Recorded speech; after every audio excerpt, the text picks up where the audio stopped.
Welcome to Lecture 4. We're going to be talking about gender stereotypes and other types of implicit associations. This lecture, if you watch it before you read Chapter 5, it will help you understand Chapter 5. And also make sure that you have followed the instructions on the syllabus so that you have done 2 IATs at Project Implicit website and taken the awareness test. To start out, I'd like to start out with a little test of your intuitions. You don't know very much about me, but you probably have some intuitions about who I am based on the few facts you know. I'm a professor, I'm a woman, and I'm a boomer. Will this information help you with the test? Who am I? What do you think? I most likely got my PhD in 1980 or 1995. What kind of psychology do you think I was first interested in?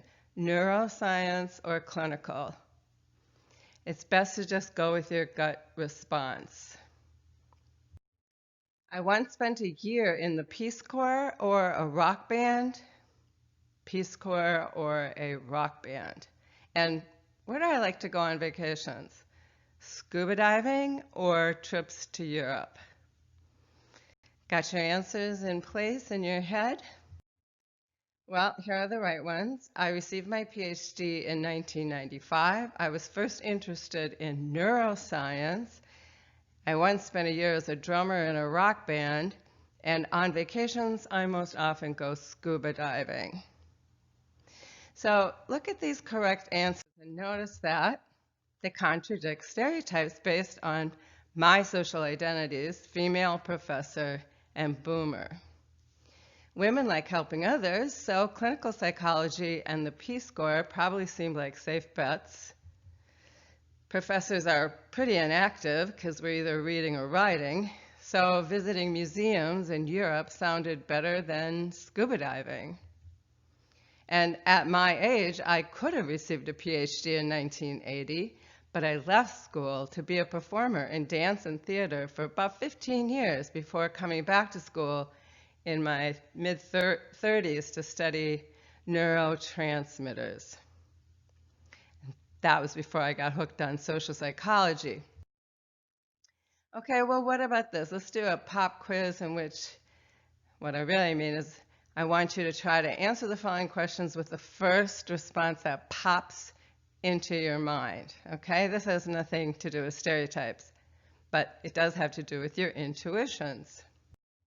A farmer has 2 haystacks in one field and 3 haystacks in another. How many haystacks would there be if he combined them all in one field? So oftentimes people have the number 5 pop into their mind, but what's the answer? It's 1. If he's combining them, he just has 1 haystack. Which is correct to say? The yolk of the egg is white or the yolk of the egg are white? Well, grammatically, the yolk of the egg is white is correct, right? But in fact, egg yolks are yellow, so the answer is neither. Okay, what about this? If you're running a race and you pass the person in second place, what place would you be in now? You might think first place, but in fact, you're now in second place. And the last one, Johnny's mother had 3 children. The first child was named April, the second child was named May. What was the third child's name? April, May, Johnny, right? You probably started to catch on here.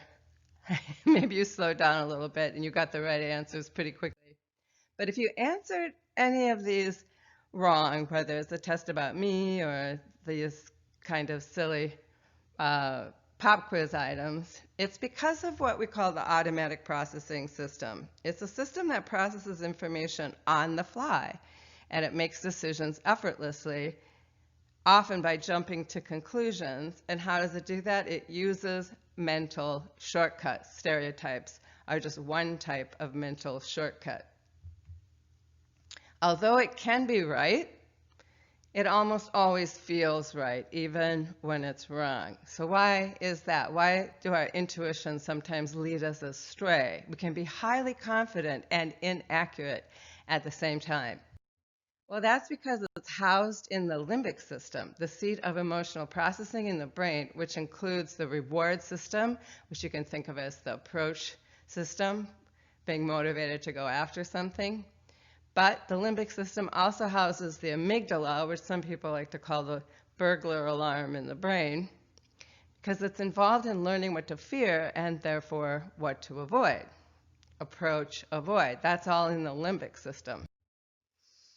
So the automatic system is like a first responder rushing to the scene. And again, sometimes it's right, but sometimes it screws us up, like these goofy cartoon characters. So here's an example from real life. How often do you spontaneously hit the brakes to slow down when you see a police officer in your rear view mirror? I do, even without looking at my speed, just in case, even though I haven't had a ticket for many, many years, right? It's just an automatic response. My first responder says, uh-oh, better put on the brakes. But we're not at the mercy of our automatic system, right? As soon as you realize you were being led astray on the pop quiz, you probably slowed down and began to think of the right answer. We're able to override the automatic system because we have a second, more deliberative system called the control processing system. It weighs options carefully and vetoes the automatic system when we are willing and able to override it. In his best-selling book, Thinking, Fast and Slow, Daniel Kahneman calls these System 1 and System 2. The automatic processing system is fast, intuitive, effortless, emotion-driven, involves the amygdala and the limbic system, as I said. That's System 1. And the control processing system is logical, careful, devotes effort to a task, takes over whenever your past experience doesn't map onto what's going on in a particular situation. So you can't rely on your automatic responses. You have to actually come up with something new. And it involves part of the prefrontal cortex. When I think of System 1 and System 2, my automatic processing system automatically makes me think of Thing 1 and Thing 2 from, of course, Dr. Seuss's The Cat in the Hat. So let's talk about the automatic pilot. It's critical for survival. It sorts through enormous amounts of information quickly and, again, provides us with our intuitions. One of its best features is that it allows us to learn new things so well we don't even have to think about it anymore. Things like working on your tennis serve, you practice, practice, practice until it becomes the muscle memory. You don't have to think. So when you're in the middle of a competition, your serve is right there for you. Or perhaps learning a new dance step. You practice that repeatedly, and before you know it, you're just grooving to the music, and your body is effortlessly going through the moves. Maybe you don't play tennis, maybe you don't dance, but probably you learned how to drive. And if you remember, when you first started learning how to drive, you were nervous, right? You couldn't chew gum and talk and listen to the radio all at the same time while you were driving. You had both hands at 10 and 2, and you were studiously looking around you and trying to do everything well. And now, you're so relaxed that you can do a lot of different things while you drive, no problemo. And then consider, I'm sure you've done this, have you ever made the wrong turn, like going towards work or going towards school, when you're trying to drive somewhere you don't drive every day? I know I'm not alone in having that experience. And it's because System 2 forgot to take the wheel, right? We have this kind of unwanted mindlessness. When we're not paying attention, we go into these automatic, routinized routines. And that unwanted mindlessness is one of the costs of System 1, but luckily we can correct ourselves. So that's because we have System 2, the control processing system, which I could think of as the navigator. It does the hard mental work involved in directing our attention and resources when we're not on automatic pilot. Although often effective, our ability to pay attention is limited, as the awareness test video showed. Pause now, pause this video, and use the link on your syllabus if you haven't yet taken the awareness test. So are you ready to go on? And if so, how'd you do? Did you see the moonwalking bear? Most people do not, but now that you know the trick, see if you can catch the changes that occur in this next awareness test video.